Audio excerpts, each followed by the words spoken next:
queria poder ouvir a voz de todos vocês para a gente lendo juntos, mas aqui no canal vai ficar muito confuso. Mas vamos fazer assim, em silêncio, né? Mas você lê em voz alta. Salmos 133, aí com a sua família, tá bom? Leia junto comigo. Oh, como é bom e agradável viverem unidos os irmãos. É como óleo precioso sobre a cabeça, o qual desce para a barba de Arão, e desce para a gola de suas vestes. É como o orvalho do Hermon, que desce sobre os montes de Sião. Ali ordena o Senhor a sua bênção e a vida para sempre. Amém. Ó Deus querido, nós nos aproximamos do Senhor ousadamente pelo novo e vivo caminho que Cristo abriu para nós. Estamos aqui juntos para te adorar e para sermos banhados, santificados pela tua palavra. Por isso eu rogo que nos perdoe pelas nossas faltas. E se o Senhor enxerga em nós alguma indecência, tenha misericórdia de nós, ó Deus, e nos cubra com a justiça de Cristo. Nos abençoe com a revelação da tua palavra, em nome de Jesus. Amém. Davi foi uma pessoa muito especial, uma pessoa que é digna de imitação em muitas coisas, mas é uma inspiração até o dia de hoje. Embora tenha vivido há tantos séculos atrás, é uma inspiração. Aquele homem foi um homem muito bem sucedido na vida, mas nunca se apegou ao seu sucesso, porque o seu coração pertencia a Deus. E é isso que o fez merecer este elogio do profeta, homem segundo o coração de Deus. Mesmo assim, Davi tinha ou teve experiências muito tristes, muito ruins na vida. E uma dessas experiências foi a desunião da sua família. É, sem dúvida nenhuma, a verdade, o fato da vida de Davi mais triste. Porque quando você olha para um homem como aquele, cheio de fé, cheio de confiança em Deus, um homem vitorioso em todas as suas batalhas, um homem que era amado pelo seu povo, mas não conseguiu manter a unidade da sua própria casa. Os filhos se mataram uns aos outros. Um filho forçou a filha, forçou a irmã, sexualmente falando, e depois a desprezou. O irmão, para se vingar deste caso, matou este moço, esse seu irmão agressor. Depois vai se tornar um rebelde em Israel, vai depor do trono o próprio pai. A família de Davi não era uma família feliz, uma grande tristeza essa. De modo que Davi, ele tinha experiência da desunião. O que isso causa na vida das pessoas, inclusive das pessoas que se amavam ou deveriam se amar. Mas é consenso que saiu da pena dele, que saiu do seu coração, da sua inspiração, as palavras desse salmo. Um salmo de ações de graças pela união. Davi sabia muito bem o valor da comunhão, da união. Muitos de nós aqui já viram igrejas se desintegrando. Muitos de nós já vimos igrejas se destruindo. Irmãos que antes se abraçavam e beijavam, queriam bem uns aos outros, de repente se tornando inimigos cruéis. Nós já vimos, muitos de nós já viram estas coisas acontecendo para o horror de Deus, para o horror dos incrédulos também, pois tudo que nós pregamos vai por água abaixo quando nós percebemos que, na verdade, não existe ou não existia a comunhão anunciada. Existe união na sua família? Você e sua esposa, você e seu marido, você e seus filhos, você, seus amigos, seus irmãos, seus parentes, estão unidos? Nós somos a Igreja Presbiteriana da Fazendinha, nós somos uma igreja unida, nós estamos em comunhão uns com os outros. A vida da gente é definida basicamente pelas relações externas. Você pode ter suas próprias convicções, você pode ter a sua própria ideia a respeito de si mesmo, mas o que acaba definindo a nossa vida e qualificando são as nossas relações exteriores, a relação que nós temos com Deus, a relação que nós temos com as outras pessoas ao redor, a relação que nós temos também com a cultura em geral, com o ambiente no qual nós estamos inseridos. É isso que, no final das contas, vai nos definir, nos qualificar.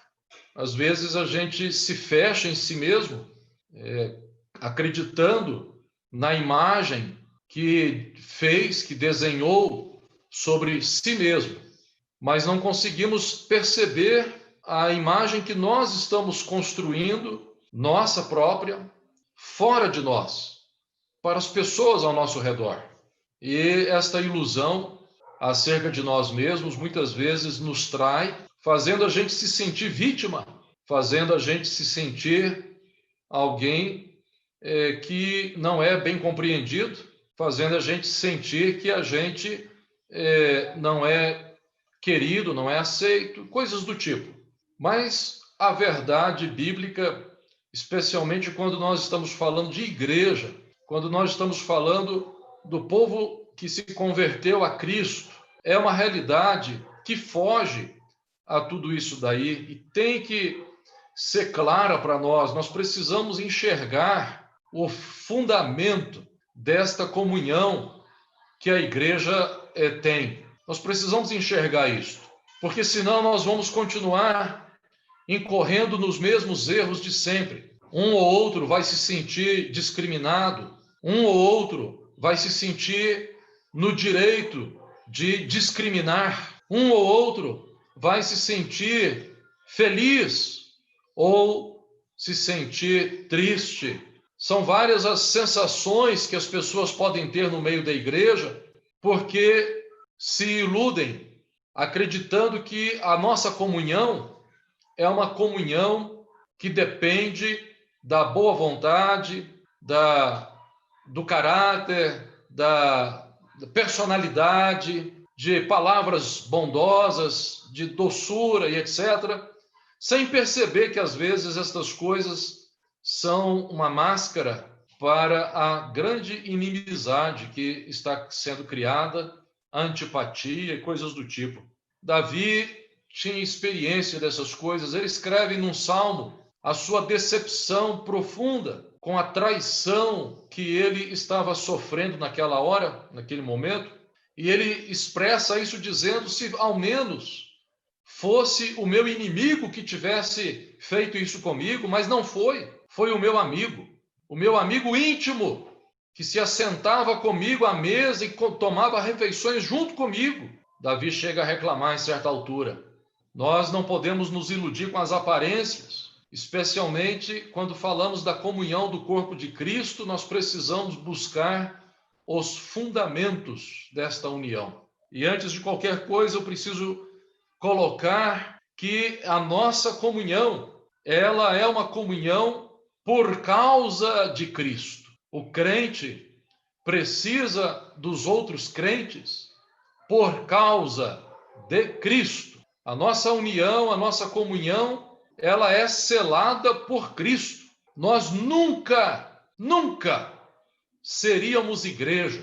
Nós poderíamos ser um clube social. Nós poderíamos ser uma confraria, um grupo de amigos. Nós poderíamos ser qualquer coisa, menos igreja, se não fosse por causa de Cristo. A igreja só existe porque Cristo morreu na cruz do Calvário para remir o pecador.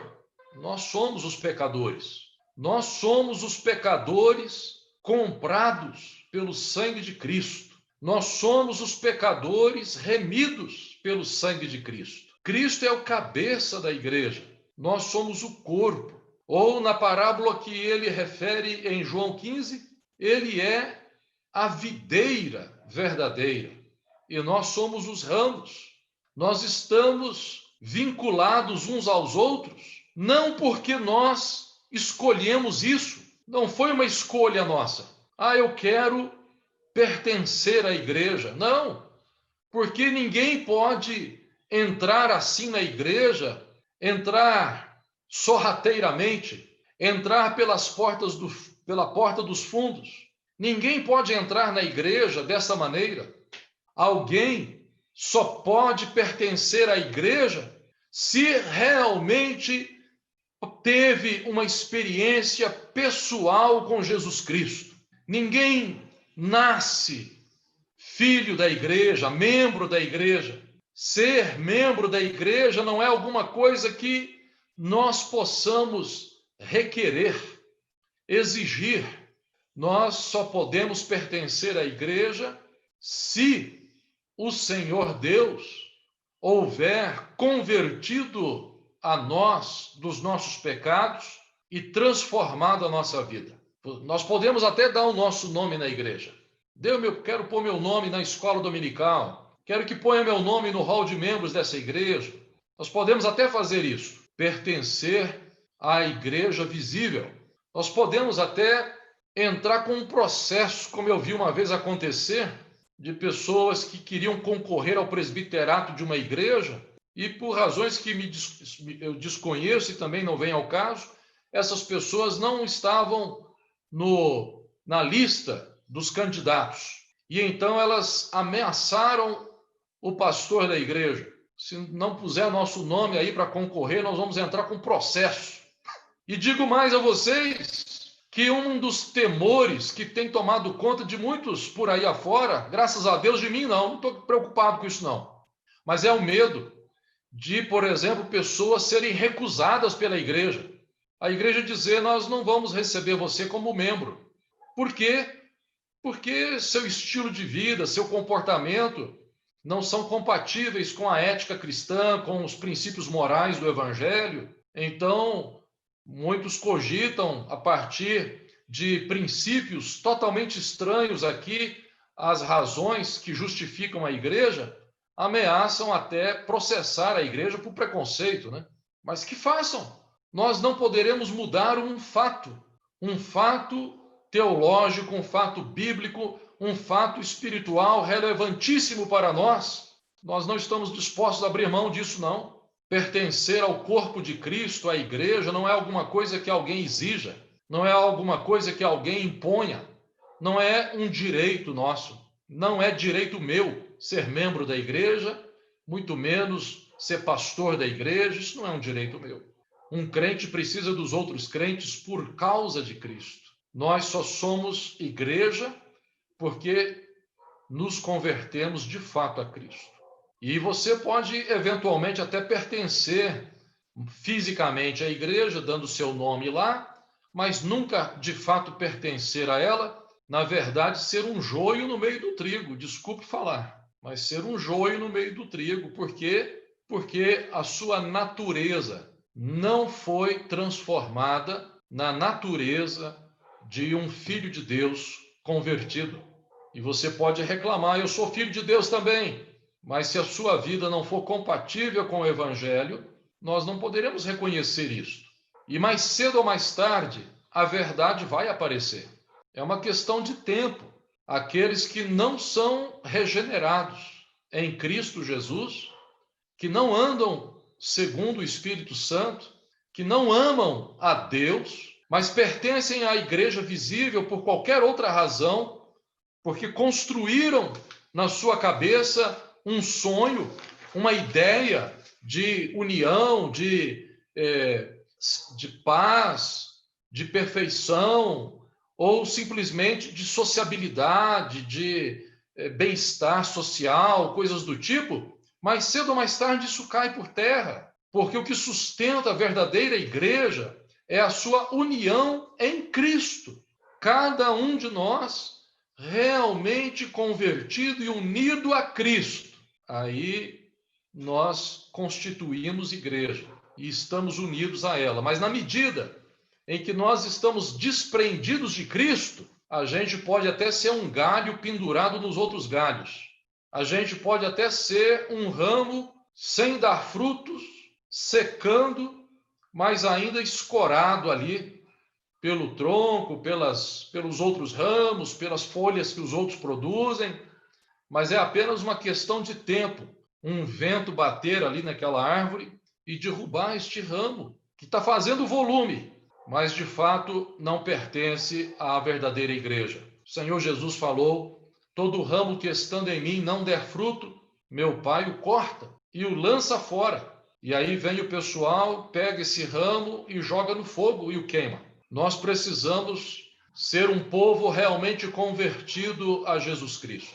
Não podemos ser igreja se somos incrédulos, se somos desobedientes ao Evangelho, se nós não estamos voltados para agradar a Deus na nossa vida. Ser igreja é um dom de Deus na nossa vida, por causa da obra redentora que Ele realizou na nossa vida. Por isso, na nossa igreja, a gente toma um pouco mais de cuidado, mas não quer dizer que a gente consiga evitar o problema.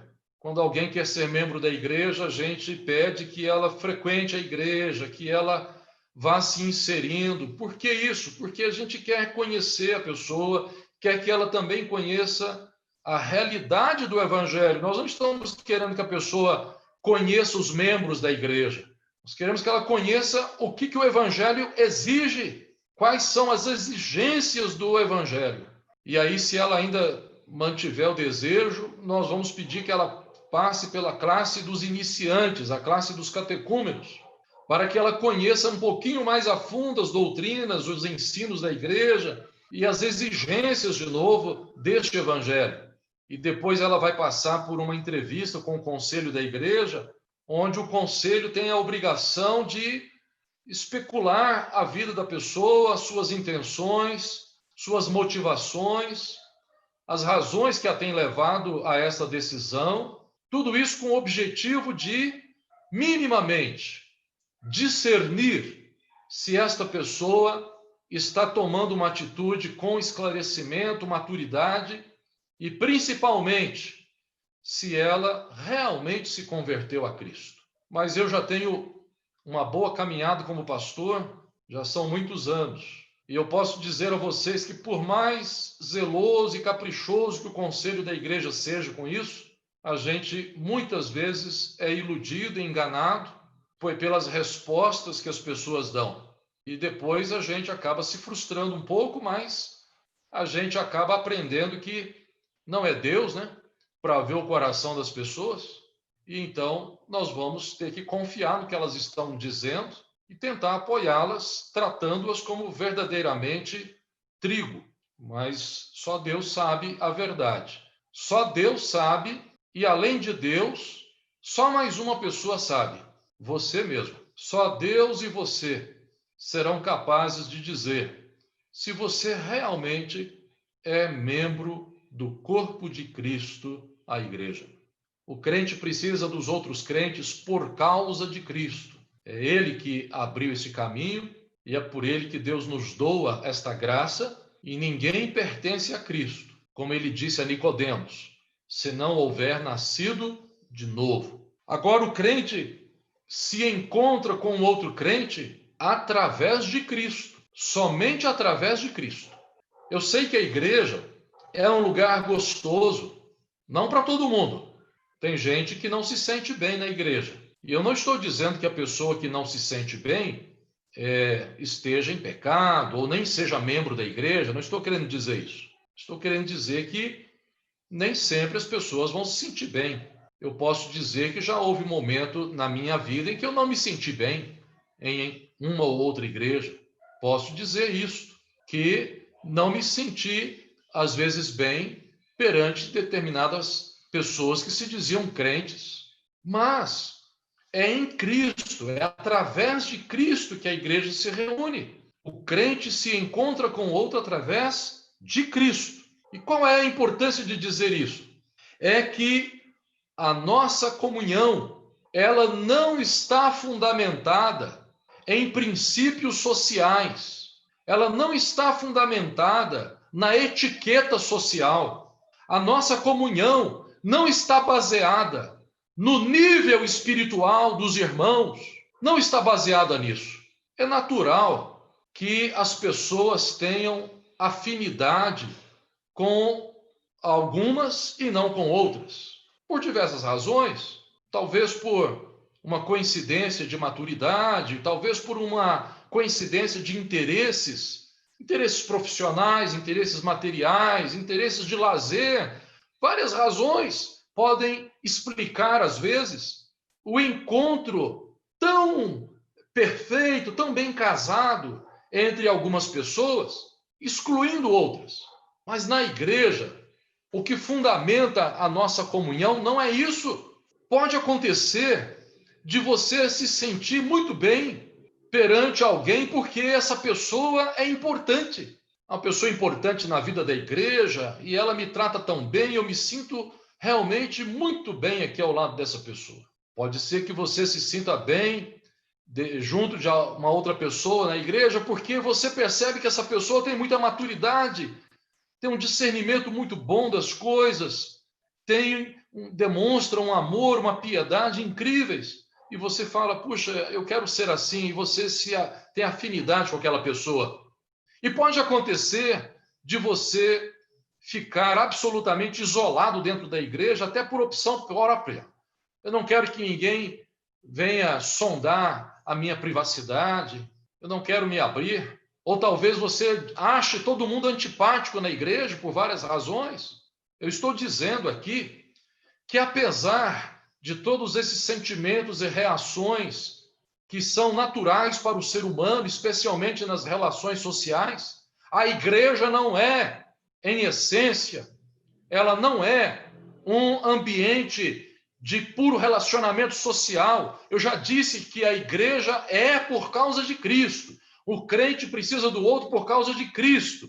Mas nós, por esse mesmo fundamento, por causa disso mesmo, o crente se encontra com o outro crente somente através de Cristo. E o significado disso é o seguinte: seja qual for o seu nível de conhecimento bíblico teológico, seja qual for o seu nível de maturidade espiritual ou maturidade psicológica puramente, seja qual for o seu nível financeiro, econômico, seja qual for o seu interesse na vida, seja qual for a sua condição pessoal, se é bonito, se é feio, se é bacana, se é legal, se não é, todos nós devemos olhar uns para os outros como filhos de Deus. Nenhum de nós aqui tem o direito de prejudicar, de entristecer, de afastar uma pessoa por quem Cristo morreu. Nenhum de nós tem o direito de dizer que gosta mais ou gosta menos.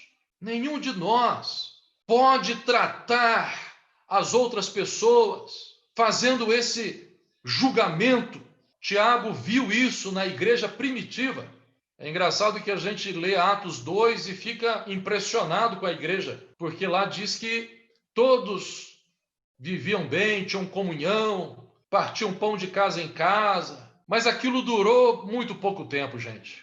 Durou muito pouco. No livro de Atos mesmo, em capítulo 2, depois capítulo 4, fala dessa comunhão, dessa coisa bonita, mas logo em seguida diz que eles começaram a brigar entre eles, porque o pessoal trazia tudo para a igreja, estavam trazendo suas doações para distribuir entre todos à medida que alguém tinha necessidade. Só que esse todos aí não era todos, tinha as preferências. E as viúvas dos gentios estavam sendo excluídas, estavam sendo ignoradas no meio daquela multidão. Então a comunhão estava fracassando ali, porque havia acepção de pessoas entre eles. A comunhão era muito boa entre os amigos. Então imagine que um grupo de membros da igreja, seja um grupinho de homens, um grupinho de mulheres, monta o seu grupo de WhatsApp, grupo de amigas, de amigos. muito especiais. Mas esse grupinho que se dá tão bem, ele fala, nossa igreja é maravilhosa, nossa igreja é linda. Quanta comunhão que nós temos nessa igreja. E nem percebe que essa comunhão aí, na verdade, é extremamente seletiva. Está baseada nas afinidades. Nós somos jovens casais que se amam. Nós somos muito amigos. Nós somos amigos porque a gente cresceu junto. Nós somos amigos porque nós temos a mesma profissão. Somos amigos porque a gente curte os mesmos hobbies. A gente aqui é muito amigo por isso, por aquilo. Então a nossa igreja é maravilhosa demais. Muito joia. Temos muita comunhão. Assim como na igreja primitiva, né? Onde as viúvas dos helenistas estavam sendo excluídas na distribuição. E aí, você sabe, é quando Pedro se levanta e fala, não, isso não dá certo, vamos eleger aqui diáconos que vão resolver esse problema para nós. Só que a nossa junta diaconal, aqui no Fazendinha, não dá conta de controlar os grupos de WhatsApp, né? Não dá conta de controlar aí as panelinhas. Eu estou dizendo que o crente só se encontra com outro crente através de Cristo. Como é que ficam as mulheres na nossa igreja que não podem dar à luz filhos? Nós temos mulheres nessa condição, não temos? Como é que fica o casal que quer ter filho e não consegue? Quem é amigo dele? Que amparo esse casal encontra no nosso meio? Que dizer das pessoas que são solteiras entre nós? Elas não podem sair conosco porque nós estamos saindo em casais. Nós temos afinidade e etc. Mas aí nós temos que criar um ministério de pessoas solteiras. Pensa que ridículo. É ridículo. Temos que criar um ministério dos adolescentes, dos jovens que têm uma idade maior, dos jovens que são mais jovens. E o que é isso? Onde nós vamos parar com essa capilaridade, com essa especialidade, se nós olharmos uns para os outros e conseguirmos enxergar as pessoas por quem Cristo morreu? Isto será suficiente para nós sermos uma igreja de extrema comunhão, de muita comunhão.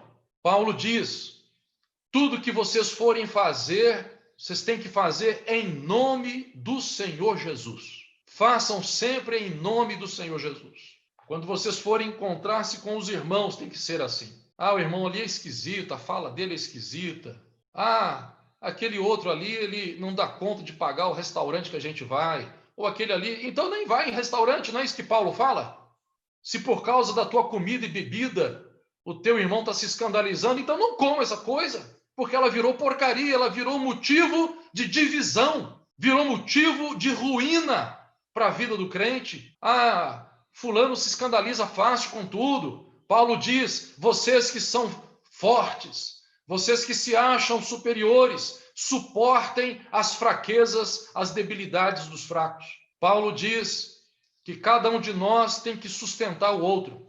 A comunhão verdadeira do crente, da igreja, não está baseada na amizade, ela está baseada em Cristo, no interesse verdadeiro de ser profeta, de ser bênção na vida do irmão e da irmã, no interesse genuíno de levantar uma vida, olhar para alguém e dizer, Cristo morreu por essa pessoa, eu quero levantá-la. Mas não é verdade que nós somos capazes, eu vou parafrasear Jesus aqui, somos capazes de ir lá do outro lado do mundo para fazer um prosélito. Não somos capazes de fazer missões transculturais, enfrentar muitos perigos para evangelizar e converter uma pessoa e depois nós tentarmos transformá-la em alguém parecido com a gente mesmo, e se a gente não conseguir, olha, então você fica aí, eu vou para o meu canto. Não é fácil isso acontecer no meio da igreja, meus queridos. Nós sermos seletivos na nossa união, na nossa comunhão. Mas eu estou dizendo aqui que não é a qualidade dos irmãos, não é a qualidade das pessoas que define a nossa comunhão, não. Nós temos que nos encontrar em Cristo. Fora disso, é apenas uma confraria. É só confraria, não se iluda. Vai cair no erro da igreja primitiva, onde Lucas foi capaz de escrever aquelas coisas lindas lá. Todos tinham tudo em comum, tomavam suas refeições com alegria e singeleza de coração, estavam sempre na casa uns dos outros, mas não era na casa de todo mundo. A gente descobre depois. As mulheres, as viúvas dos helenistas, eu repito, estavam sendo excluídas. E esse negócio não parou aí, não. O apóstolo Paulo teve uma briga muito grande com os judaizantes, que eram crentes que exigiam que os gentios fossem circuncidados. E isso dividiu a igreja também. E foi causa do primeiro concílio da igreja, registrado no livro de Atos ainda, para resolver essa demanda. Pensem vocês comigo, como é fácil a gente se iludir sobre a nossa comunhão. Por que a gente se ilude? Porque a gente constrói essa comunhão, visualiza esta comunhão e usufrui essa comunhão com base em exterioridades, em preferências, em coincidências, em vaidades, em aparências apenas. Coisa que qualquer pessoa no mundo pode fazer, qualquer grupo de pessoas no mundo pode fazer. Quando uma pessoa chega na igreja da Fazendinha, ela tem que chegar aqui e encontrar o quê? Um povo socialmente unido, um povo muito educadinho, muito bacana. Bom, isso é bem-vindo, né? Ser educado, ser bacana, isso é bem-vindo. Mas ela precisa encontrar aqui um povo que se encontra em Cristo, que ora e anda junto e suporta, quer dizer, sustenta e também tolera. Ah, eu tenho alguém aqui que, puxa vida, não sabe contar uma piada, é tão sem graça. O que custa você dar uma risada, rapaz? O que custa você receber bem a pessoa? Mas, e se não achou graça, não, nem ria, mas mostra para a pessoa que tem coisa mais importante na vida. E você mesmo trabalha com coisa mais importante na sua vida, que é a obra de Cristo, a graça de Cristo por nós. Então eu repito a palavra de Paulo, né, que eu já mencionei em passant aqui, mas ele diz: quem é você que julga o servo alheio? Tome cuidado para que você não prejudique, não ponha a perder uma vida por quem Cristo também morreu. Então, e Tiago, né? Vocês podem ler lá Tiago falando sobre a acepção de pessoas na igreja. Chega o pobre andrajoso, vocês colocam ele lá na última cadeira. Chega o rico, bem abastado, vocês levam ele para se assentar lá nos primeiros bancos. Vocês ficam até em pé ou sentam no chão para o rico sentar e ser bem recebido na igreja. Pensa bem, Tiago fala da acepção de pessoas. Não façam isso. Não pratiquem isso. A fraternidade cristã, ela não é um ideal, entendeu? Nós não estamos aqui para construir um mundo novo. Nós somos um hospital. Nós somos um hospital. E a gente não pode ter medo de pôr a mão no machucado e nos problemas. Não podemos ter medo de abraçar, não podemos ter medo ou cuidadinhos, não podemos manter distância segura. Nós não podemos fazer isso. Aqui é um hospital. E todos que chegam, independentemente do nível que estejam aí, psicológico, espiritual, mental, seja lá o que for, e especialmente financeiro, né? Que nós realmente nos encontremos com essas pessoas em Cristo. Que elas, convivendo com você e comigo, elas possam chegar nessa igreja e falar: esse povo aqui é de Deus, é de Deus. Eles são cristãos. Não fique esperando o irmão ou a irmã crescer espiritualmente para você ter um bom relacionamento com ele, entendeu? Claro que ninguém está proibido de ter sua vida pessoal, mas nós não podemos pretender ser igreja se nós nos excluímos ou somos seletivos, tá certo? Se a gente é seletivo, isso não é igreja, não é evangelho, não. O crente precisa do outro crente. Por quê? Porque eu preciso praticar boa obra, porque eu preciso ir na igreja para cantar, para adorar, porque Deus habita no meio dos louvores. Nós precisamos uns dos outros por causa da palavra de Deus que está na boca do irmão. A igreja se reúne em torno da palavra de Deus. Eu preciso ouvir vocês falando o evangelho para mim. Eu preciso de vocês mandando um versículo para mim. Mas nem precisa ficar mandando versículo, não, porque, brincadeira, o pastor já sabe a Bíblia de cor, vocês sabem disso, né? Mas eu preciso da palavra de Deus. Eu preciso, porque eu tenho momentos de fragilidade emocional. Eu tenho momentos de dúvida. Eu tenho momentos de fraqueza. Eu tenho momentos assim na minha vida, eu, Alexandre. Mas aí quando eu me encontro com vocês e vejo vocês cantando com força as doutrinas bíblicas, quando eu olho para vocês e não vejo uma turma de desanimado, mas um grupo de gente que ama a Deus e que está disposto a dar a vida por Ele, quando eu olho para vocês e os ouço e encontro a palavra de Deus na vida de vocês, isso me levanta, me ergue. A palavra de Deus que Ele põe na boca do irmão.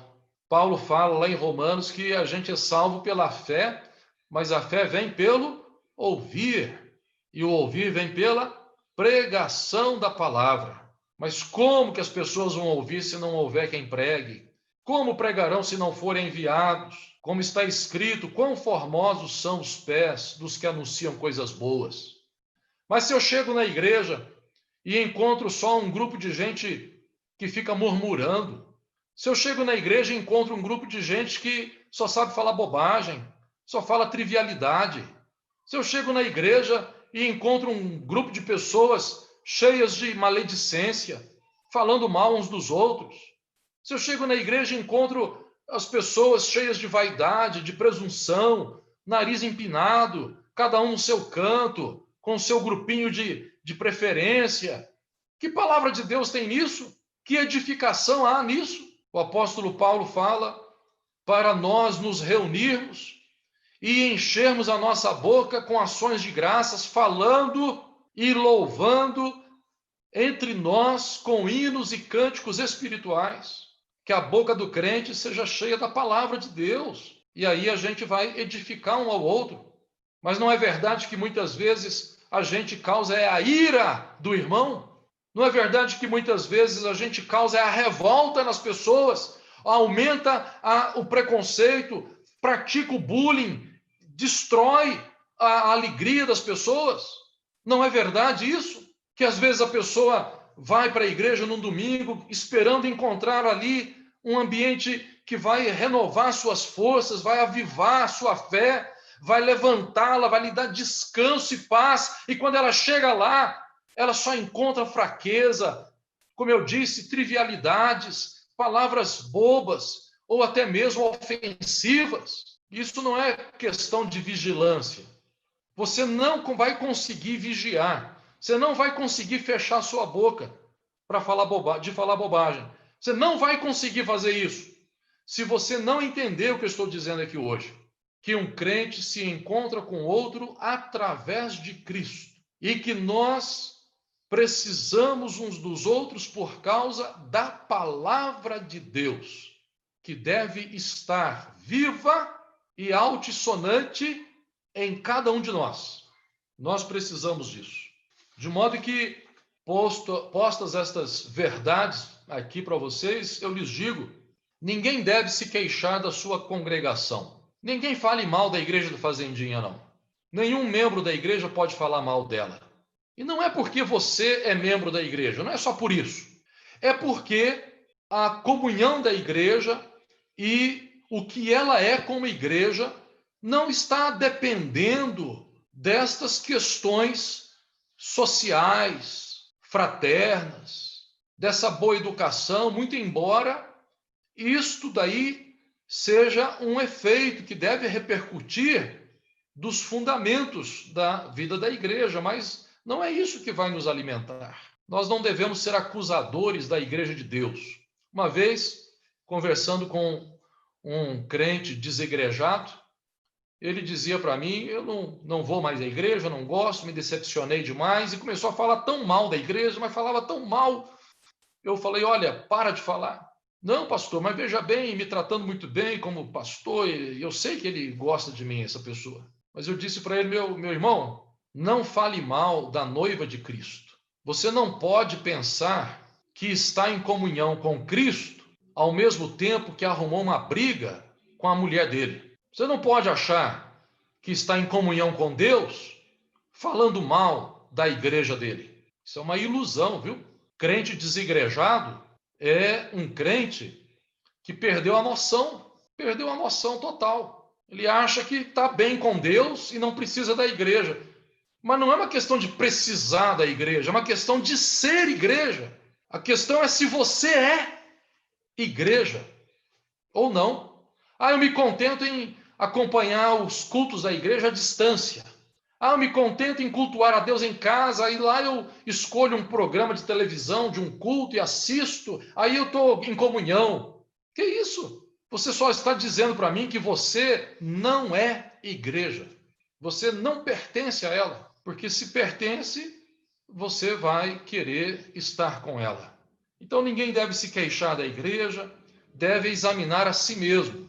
Por que eu estou me sentindo tão afetado pelas atitudes das pessoas? Será que eu não estou assim sensível demais? Será que eu, por outro lado, não sou uma pessoa exigente demais? Será que eu não sou egocêntrico? Não estou querendo todas as atenções para mim? Será isso? Há várias razões. Talvez você tenha até a razão mesmo.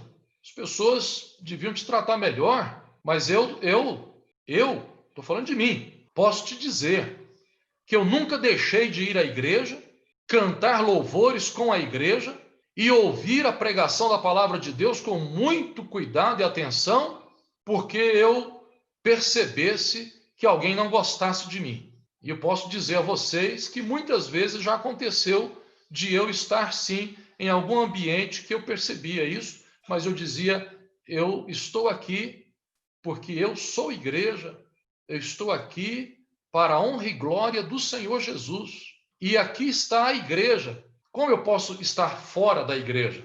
Mas eles não gostam de você, ou isso e aquilo. Mas então deixe-me crescer.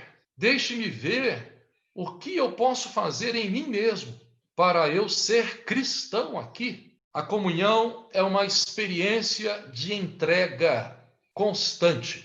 Se você é seletivo, você também vai ser selecionado ou descartado. Nós não podemos ser seletivos. A igreja tem que ser igreja. E isso significa que eu preciso me entregar. Se você não se abre, se você não se entrega de corpo e alma para a igreja, porque você tem medo de fazer papel de bobo, porque você tem medo de ser desprezado, porque você tem medo que descubram quem você é de verdade, porque você tem medo de que percebam as suas fraquezas, desvios de personalidade, coisas do tipo, você não vai experimentar a comunhão. Se você não abre o seu coração e não se permite ser igreja e estar com a igreja, você nunca vai viver comunhão nenhuma. Você vai estar sempre esperando ser descoberto, esperando ser convidado, esperando ser nomeado, esperando ser eleito, esperando, e a sua vida cada vez irá se sendo mais e mais isolada, distanciada e enfraquecida. Quando você for orar, vai ter muitas murmurações, muitas reclamações, e eu duvido que vai chegar no céu desse jeito. Duvido mesmo, porque quando Cristo voltar, ele virá buscar a sua igreja. Quando Cristo voltar, ele virá para buscar a sua igreja. Mas se você não gosta da igreja, então por que você quer subir com ela? Se a igreja é um lugar tão difícil assim, tão ruim para viver, você tem que ficar às vezes até pulando de galho em galho, procurando o melhor lugar para você. Você não é capaz de crescer, não é capaz de enxergar o que realmente interessa no corpo de Cristo, focar nisso e trabalhar para ser bênção na vida dos outros. Então é difícil. E por fim, uma última aplicação prática disso, tudo que eu estou falando, é que nós temos que valorizar a oportunidade que Deus tem dado para nós. Às vezes eu fico reparando que um ou outro irmão da igreja parece que às vezes fica procurando motivo para não ter que ir na igreja, porque vai por obrigação, vai por constrangimento, mas aí quando tem uma desculpa, que bênção, opa, hoje eu estou livre de ir na igreja, hoje eu estou livre disso. Que tristeza, porque está perdendo a oportunidade. Depois fica doente numa cama, que é a visita do pastor. Aí faz questão de que os irmãos vão lá fazer um culto na casa dele. Mas que coisa, por que antes não aproveitou a oportunidade que tinha? Meus amados irmãos, isso não é bom. Não é bom. Nós temos que pensar nisso. Quantas pessoas estão enfurnadas lá numa UTI? Pessoas que estão há meses lá num quarto de hospital. Pessoas que estão isoladas, como a nossa querida irmã Dona Anita, que era uma mulher de igreja, uma mulher adoradora do Senhor, zelosa, junto com a SAF, trabalhadora, uma mulher crente. Quantos como ela estão lá numa cama e não podem se levantar mais? Ou como a nossa querida Ruth, tomada lá pelo peso da idade e as enfermidades que vão assolando a sua saúde e não consegue sair de casa para ir à igreja. Pensa nisso, meus irmãos. Você que é jovem, você que tem saúde, você que tem um carro e não quer ir na igreja porque está frio, porque está chovendo, nem vai pisar no barro, é tudo asfaltado. Dá para ir sim. É a preguiça, a maldita preguiça. Ou pior do que isso, não sou convertido. Não amo a igreja, não amo as coisas de Deus. Não tenho mais prazer nas coisas de Deus. O salmista fala em outro lugar da saudade que tinha de quando podia ir em procissão. Se não estou enganado, é o Salmo 110, se não me falha a memória. Que saudade de quando a gente podia ir em procissão para o templo, louvar a Deus junto com os irmãos. Vai ficar esperando aí na sua vida momento que não poderá mais ir. É como Davi fala, né? Os mortos não te louvarão, Senhor.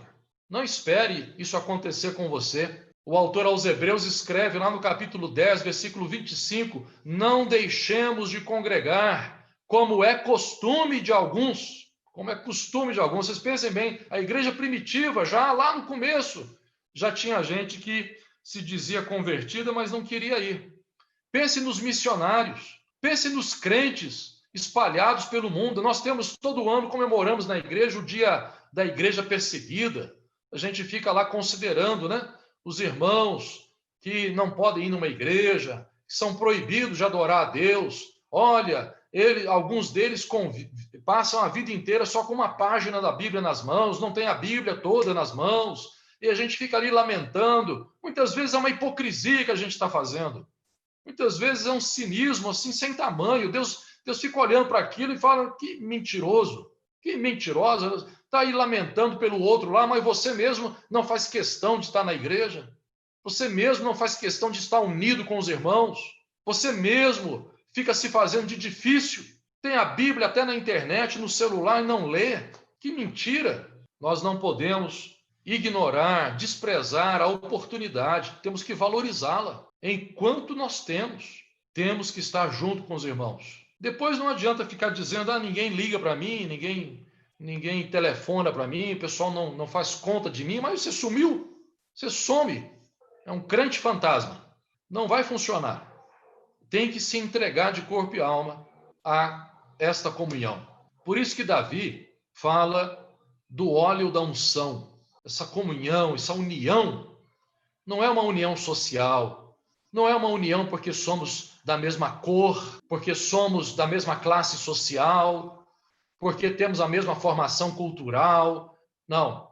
A nossa união é por causa do Espírito Santo que é derramado em nós. É como óleo derramado sobre a cabeça de Arão, que escorre pela sua barba, desce para a orla das sua gola, vai até a orla das suas vestes. É como aquele orvalho que desce lá do Monte Hermon e vem derramando sobre a terra aquela chuva gostosa, umedecendo a terra para ela produzir seu fruto. É uma virtude dos céus. A união da igreja, a comunhão do corpo de Cristo é um dom de Deus para aqueles que são regenerados em Cristo, que se encontram não para bater papo, não para dar risada, para contar piada, para falar bobagem ou para reclamar da vida, mas para dizer a palavra de Deus e fortalecer a vida um do outro. Nós somos o corpo de Cristo, que está sendo preparado para entrar no céu. E nós não podemos deixar ninguém ficar para trás. Mas eu peço que ninguém se faça de difícil também. Não dificulte o nosso trabalho.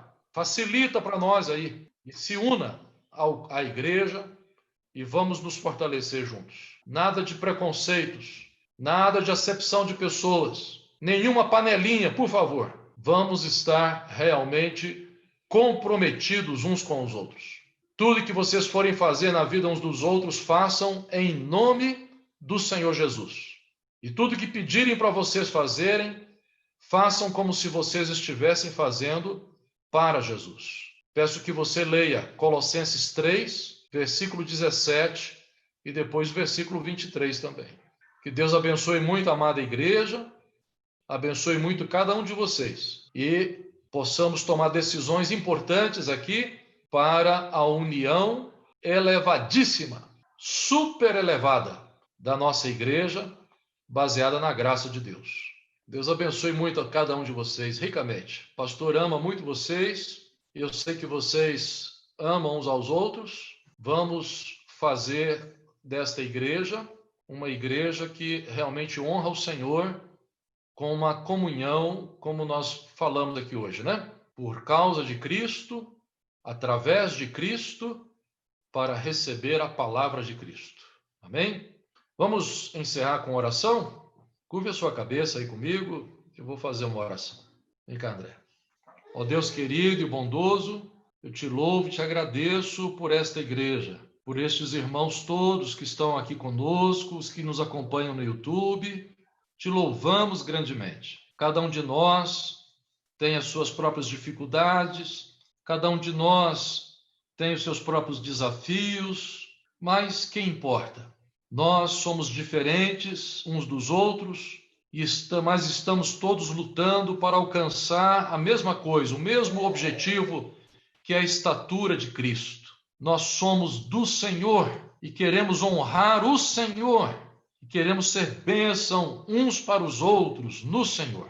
Dá-nos, ó Deus, discernimento, maturidade, libertação, para que a gente realmente seja esta bênção uns para os outros. Abençoe, ó Deus, a Aparecida Mirtes. Põe a tua mão sobre a vida desta tua filha, cobrindo, ó Deus, a sua alma com a paz de Jesus, perdoando os seus pecados, dando-lhe livramento de toda cilada do inimigo e esclarecimento da tua vontade. Revela para ela, Senhor, a tua vontade. Abençoe o seu marido, abençoe a sua casa, abençoe a todos nós aqui, Pai. Te louvo pelos que estão se recuperando das enfermidades e clamo por aqueles que ainda estão no meio da batalha. Mais uma vez oramos, cure, Senhor, a Esther. Põe a tua mão sobre essa mulher, Senhor, sobre essa menina, Pai. Tua serva, nossa querida. Livre ela, Senhor, de toda enfermidade. Dê-lhe, Senhor, o livramento que vem da tua graça. Ameniza suas dores, Pai. Dê a ela saúde plena outra vez, para ela viver a sua vida, Pai, com toda alegria e com toda paz. Abençoe, Senhor Deus, a Tânia. Abençoe a Nilda. Abençoe, ó Deus, a nossa querida Anita, abençoe a nossa querida Ruth, nossa querida Argentina, nossas queridas irmãs todas, ó Deus, a Odila, a Judite. Abençoe a todas, ó Pai, nas suas lutas, nas suas enfermidades. Levanta, Senhor, cada um. Abençoe o meu pai também, ó Deus, na sua luta pessoal, com a saúde. Dê força para ele, cura e livramento. Seja com todos nós a tua graça, superabundante graça. Dá-nos, ó Deus, a salvação completa, tanto do pecado como da condenação eterna, como já alcançamos em Cristo, assim como também de todos os males deste mundo. Mas, quando for da tua vontade que passemos pelas tribulações, o Senhor ali nos sustente, nos erga com a sua mão forte, para que todos nós triunfemos na fé, e assim o teu nome seja honrado pelo nosso testemunho. Louvado seja o teu nome para sempre. E agora, amada igreja, eu abençoo você, em nome do Pai, do Filho e do Espírito Santo, que a graça linda e maravilhosa do nosso Senhor Jesus Cristo, o amor de Deus o Pai, a comunhão do Espírito Santo, guarde vocês assim em fé eternamente. Amém.